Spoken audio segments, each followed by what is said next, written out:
Hi everyone. Today I'll be explaining to you about the agricultural value chain and system modeling in Africa.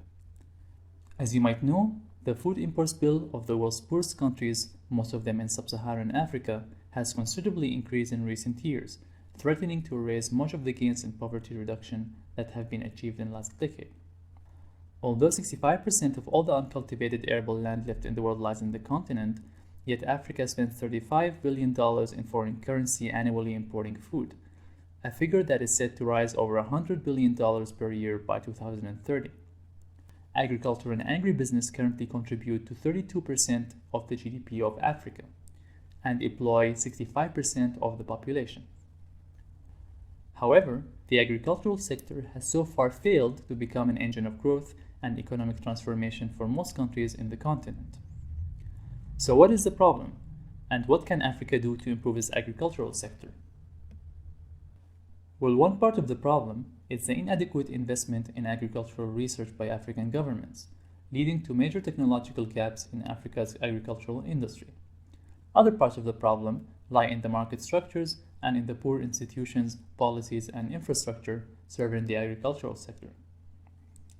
To achieve the transformative economic growth that Africa needs to reduce poverty and achieve food security, it must support the development of a vibrant agricultural sector.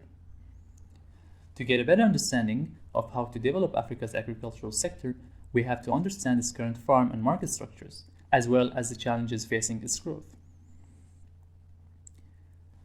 So how does Africa's farm structure affect its agricultural sector?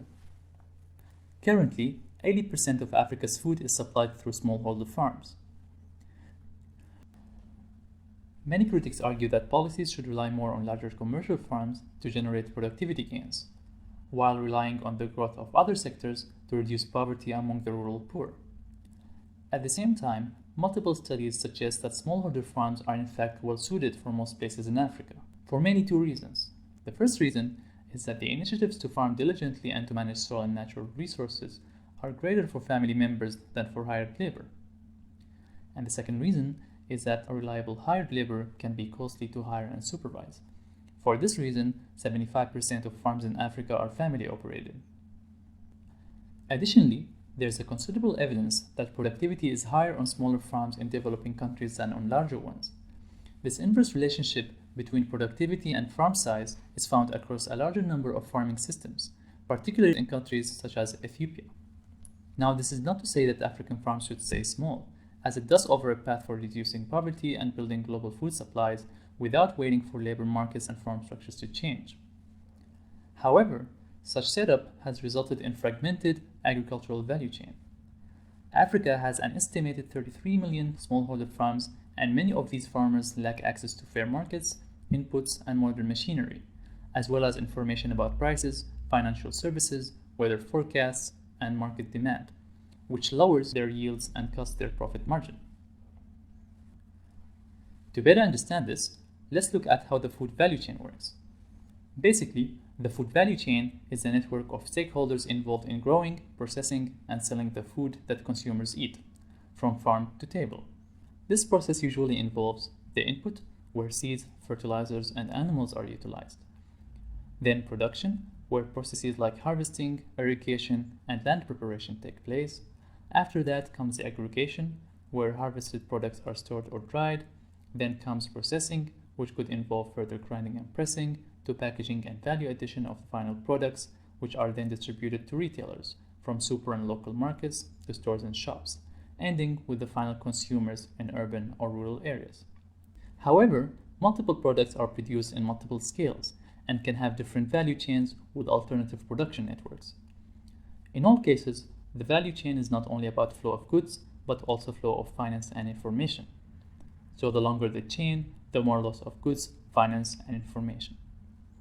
For example, damage can occur during production, harvest, storage, preparation, or shipping. Risks can include weather or temperature changes, as well as less tangible factors such as political corruption, social unrest, or policy constraints. To improve the value chain's performance and sustain a flow of information, mechanization and technology are being adopted to ensure information flow and accelerate agricultural economic growth. Additionally, agricultural system models are developed. But what are agricultural system models? Well, agricultural system models provide a simplified description of important system components and their interactions to help improve decision-making and overall knowledge about economic aspects and different policies within the agricultural industry. They are also used to predict and forecast future behavior of multiple production aspects at given space and time, such as seasonal temperature patterns, herbicide performance, or crop choice. Therefore, the types of simulation models used with the agricultural system vary widely in terms of scales, users, decisions, and purposes. They range from a micro level through farm level models to large regional or national systems. In general, system models can be communicated by three general means: visual, analog, and mathematical, where mathematical models have become the most commonly used ones to represent agricultural systems. For example, a farmer's monetary income can be described in the following simple model, which takes multiple parameters into account, from transaction costs and food crop prices to export crops and marginal costs.